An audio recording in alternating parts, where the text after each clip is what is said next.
Good afternoon. My fellow Americans, last night we saw the President of the United States lie to the American people and repeatedly lie about the state of this pandemic. We saw him refuse to take responsibility for the crisis that should have been met with real presidential leadership. Instead, it has cost hundreds of thousands of Americans' lives and pushed millions into poverty. We saw him diminish the pain felt by so many Americans. President Trump said, "We're rounding the corner. It's going away. We're learning to live with it." They are quotes. But as I told him last night, we're not learning to live with it. We're learning to die with it. And this is a dark winter ahead. Already, more than 220,000 people in the United States of America have lost their lives to this virus. 220,000 empty chairs at dinner tables all across this country. My heart goes out to every single person who's had to endure the agony of saying goodbye to someone they loved and adored over video chat, who couldn't gather their closest friends, even their full family, to grieve together at a funeral mass or a funeral service. And worse yet, a new study from Columbia University suggests that anywhere between 130,000 and 210,000 of those deaths were avoidable. A leading medical journal in America, quite frankly in the world, wrote an unprecedented editorial. To the best of my knowledge, they've never written anything like this. They criticized President Trump's, quote, dangerously incompetent, end of quote, response, and stated that he, quote, took a crisis and turned it into a tragedy. COVID-19 dwarfs anything we've faced in recent history, and it isn't showing any signs of slowing down. The virus is surging in almost every state. We passed 4.8 million cases. And when Trump was asked this week what he'd do differently to get the pandemic response right from the start, his answer was, and I quote, "Not much. Not much." As many as 210,000 avoidable deaths, but there's not much he would do differently? The United States is 4% of the entire world's population, yet we make up 20% of all the deaths worldwide.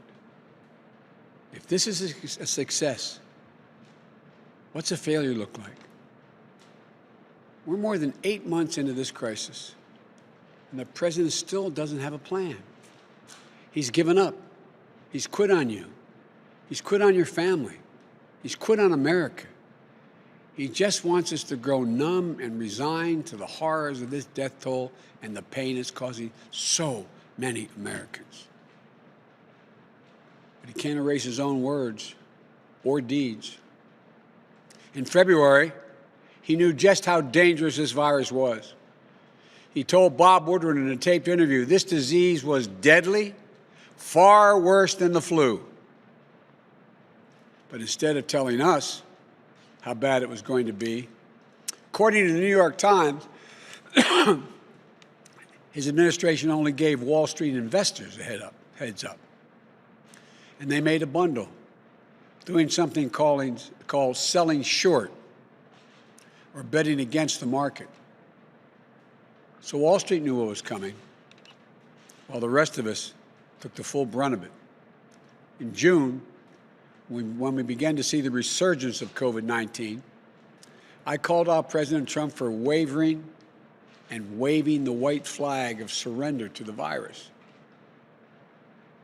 But then it was as if he decided to go on offense for the virus, holding rallies with no masks, no social distancing, where people contracted the virus, inviting the virus into the White House, hosting what Dr. Fauci called super spreader event, endangering more people's lives by telling the public, don't worry about the disease, don't let it dominate you. How many people from Kristen in Arizona will end up suffering because their loved one listened to the president. Kristen said her dad voted for Trump, listened to him, believed him that the virus wasn't a big deal. Then her dad became infected and died. Kristen said her dad's only pre-existing condition, this is her quote, the only pre-existing condition was trusting Donald Trump, end of quote. Even after contracting the virus himself, Donald Trump still refuses to promote universal mask wearing, which could have saved nearly 100,000 lives and could still save over 100,000 lives in the next few months. The longer Donald Trump is president, the more reckless he gets. We don't have to be held prisoner by this administration's failures. We can choose a different path. We can do what Americans have always done, come together and meet the challenge with grit, compassion, and determination. And today I'm going to tell you exactly what I plan to do if I have the honor of being elected your next president. I'll immediately put in place a national strategy that will position our country to finally get ahead of this virus and get back our lives. I'll reach out to every governor in every state, red and blue, as well as mayors and local officials during transition to find out what support they need and how much of it they need. I'll ask the new Congress to put a bill on my desk by the end of January with all the resources necessary to see how both our public health and our economic response can be seen through the end. What is needed? Look, a pandemic doesn't play favorites, nor will I. As I said, no red states, no blue states, just the United States, united in our response, united in our purpose to stop the spread of COVID-19 and beat this virus. First, I'll go to every governor, urge them to mandate mask wearing in their states. And if they refuse, I'll go to the mayors and county executives and get local masking requirements in place nationwide. As president, I'll mandate mask wearing in all federal buildings and all interstate transportation, because masks save lives, period. Just look what happened in Arizona. The Republican governor initially tried to bar local governments from implementing mandates on their communities. What happened? In June, Arizona got hit with a surge of cases. Hospitals were flooded. The state health system was overwhelmed. So cities and counties appealed the governor's ruling. They imposed their own local mandates, covering most of the state. The result? Cases fell by 75%. Wearing a mask is not a political statement. It's a scientific imperative. It's a point of patriotic pride so we can pull our country out of this god-awful spiral we're in. And it's a testament to the values we were taught by our families and by our faiths. Love thy neighbor as thyself. Second, I'll put a national testing plan in place with a goal of testing as many people each day as we're currently testing each week, a 7-fold increase. There's a key difference in this campaign between Donald Trump and me. I believe in testing. Donald Trump does not. I believe in science. I believe in public health officials. I believe in the example of other countries which prove that widespread testing is needed to regain the health of our nation, to reopen safely, and critically, to stay open. Every school, every worker, every American should have easy access to regular, reliable, free testing. To achieve this, we need to increase both lab-based diagnostic testing, with the results back within 24 hours or less, and faster, cheaper screening tests that you could take right at home or in school. Look, what we have right now isn't anywhere near good enough. States are still improvising on the fly. School districts are still mostly on their own. And many Americans still don't know when it's important to get a test or how. This isn't beyond our capacity to master. Not if we're directing a coordinated effort across government and the private sector. instead of leaving chaos to reign. We'll manufacture the lab supplies needed to make sure we have enough tests. And we'll tap more of our nation's lab capacity so you can get your test results more quickly. We'll build a national corps of contact tracers to work closely with trusted organizations in these communities that are most at risk. We'll also take steps to ensure that no one has to choose between getting a test and putting food on the table. Look, and that no one is scared that being tested for COVID might jeopardize their immigration status. The only way we'll defeat this virus is if we defeat it everywhere. Third point I'd like to make is we'll close the personal protective equipment, the PPE gap, and get the gear out where it's needed.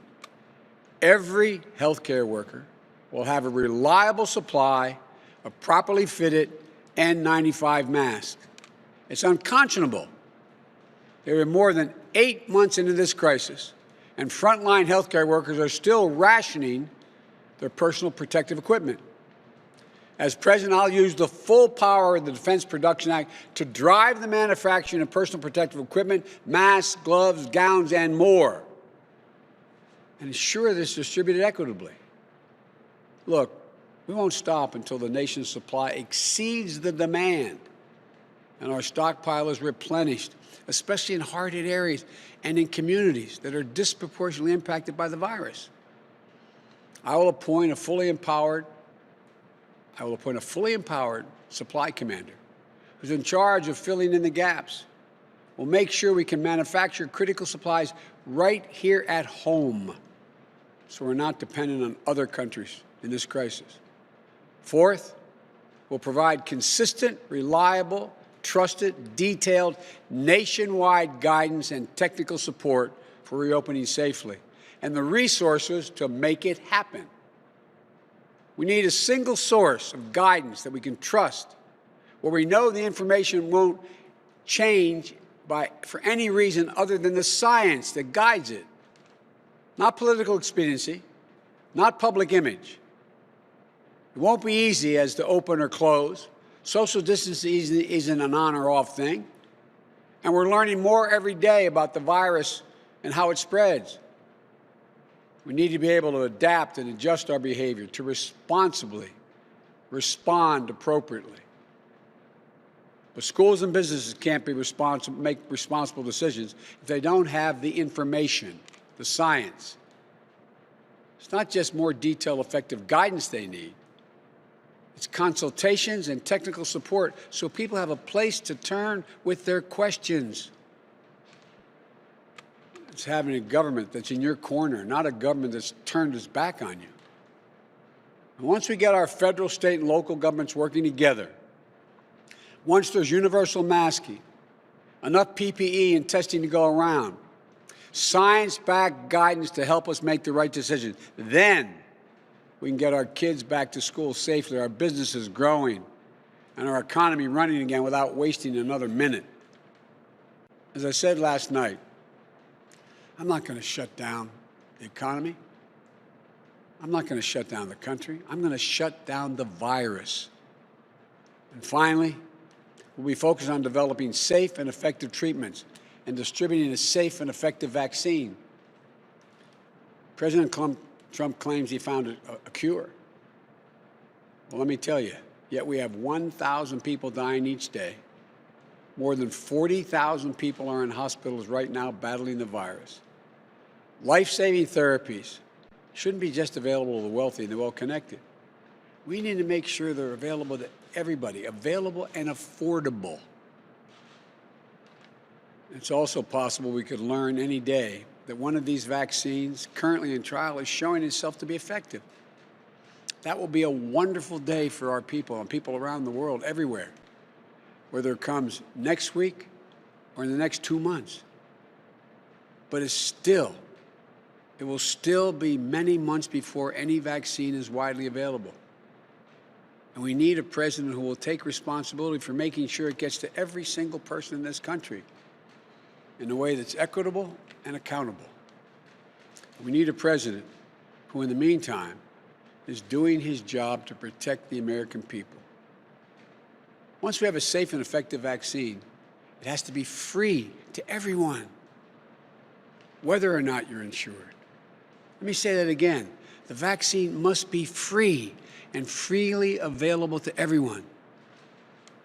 This is just not one more reason why it's so despicable that Donald Trump is fighting in the middle of a pandemic to get the U.S. Supreme Court to strike down the entire Affordable Care Act, which I worked so damn hard to get the votes for. Under the ACA, insurers are required to cover recommended vaccines for free.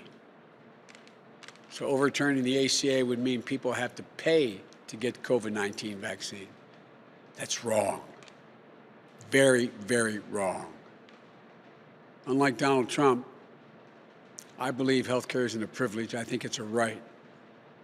That's why, as president, I'll protect and build on the ACA by adding a public option that will compete with private plans to expand coverage and lower health care costs across the board. I'll bring down drug prices by allowing Medicare to negotiate with pharmaceutical companies. I'll make sure Americans have insurance. Those with insurance have access to free COVID-19 vaccine. And I'll direct the federal government to bulk purchase as many doses as necessary of the COVID-19 vaccine so we can provide it free to those who are uninsured, underinsured, or Medicaid eligible. Throughout all this,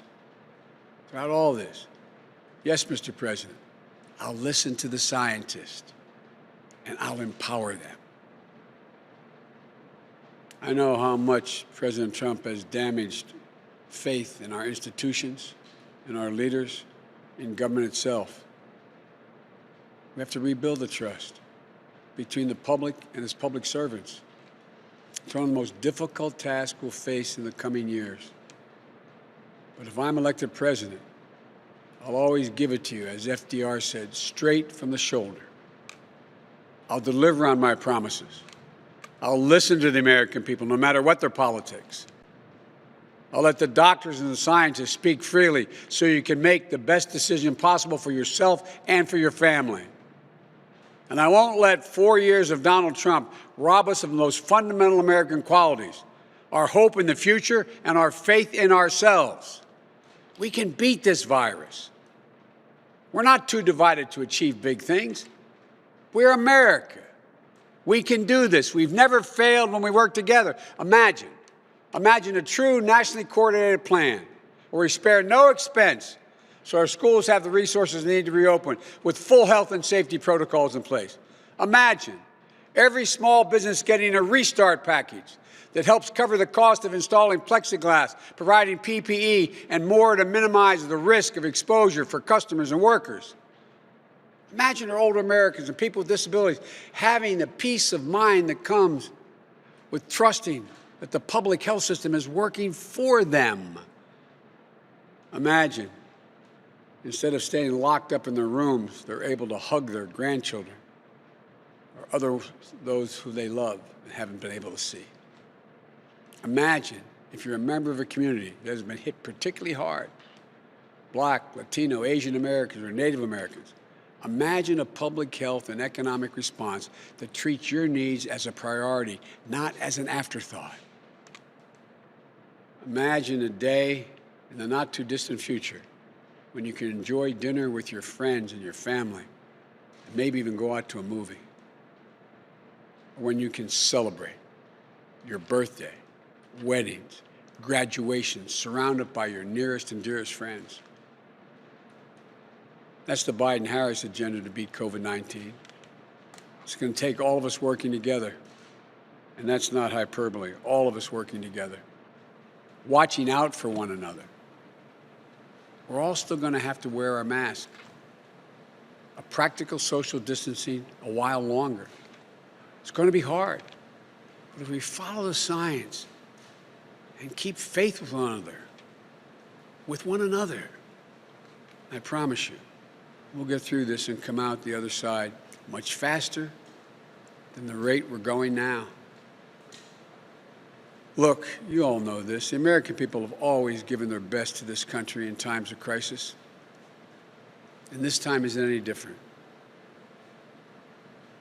I'm not joking when I say this. I think every day about the brave doctors and nurses and hospital workers, police officers, firefighters, EMTs, and other first responders who not figuratively but literally are putting their lives on the line day in and day out to care for people. I think of the essential workers who carried the rest of us on their shoulders through these many months.